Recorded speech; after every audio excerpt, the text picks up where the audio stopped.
Suponha que no momento da digitação do texto de Francisco José Freire, o corretor ortográfico do computador tenha indicado a presença de um erro, sublinhando o segmento. A nutrição e a vida de um alimenta sempre e vivifica o outro.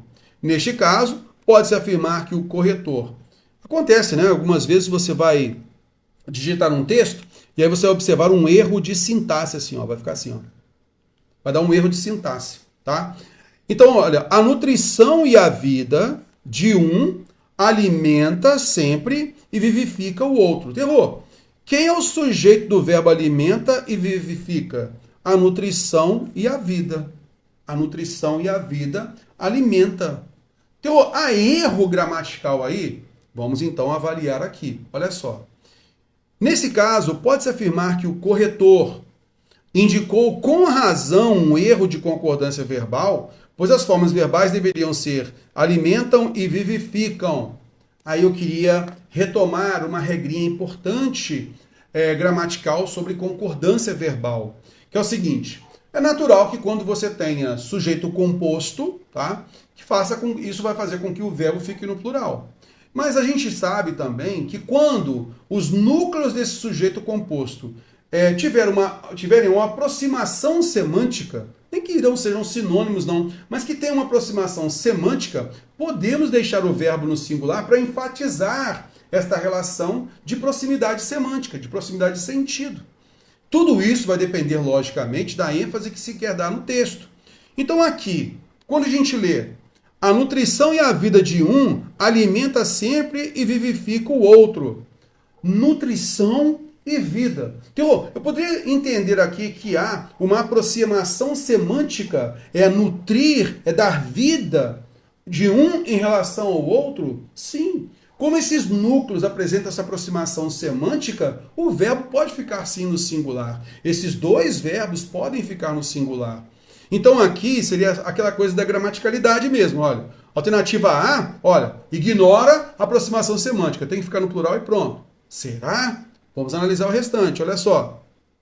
Mostrou a presença inadequada do advérbio sempre? Não, o problema aqui foi o advérbio sempre, ó. A nutrição e a vida de um alimenta sempre e vivifica o outro. Estão mostrando essa ideia da continuidade. Não, o sempre não está errado aí. Apontou a falta de paralelismo sintático na construção das frases.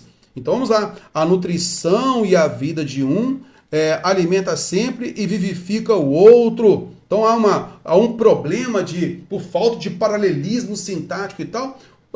Eu posso ter, de repente, observar aqui. Poxa, será que há mesmo uma falta de paralelismo aqui? Bom, eu tenho o núcleo sintático do sujeito. Nutrição, vida. Cada um deles apresenta o seu artigo definido precedendo aí cada substantivo, correto? E aí eu tenho alimenta no presente, vivifica também no presente.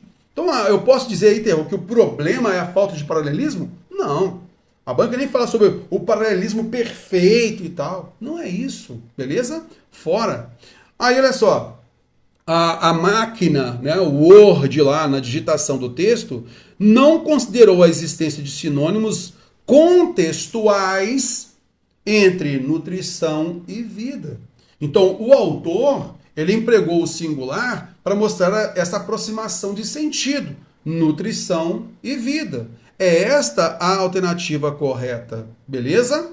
Assinalou a falta de correspondência adequada entre os termos um e outro? Não, está correto. Um, outro, sem problema nenhum. Tá legal? Então, a gente observa aqui que a alternativa D de dado realmente é a correta. Tá legal? Então, a nutrição e a vida de um alimenta sempre e vivifica o outro. Então, a gente vai observar essa aproximação de sentido, né?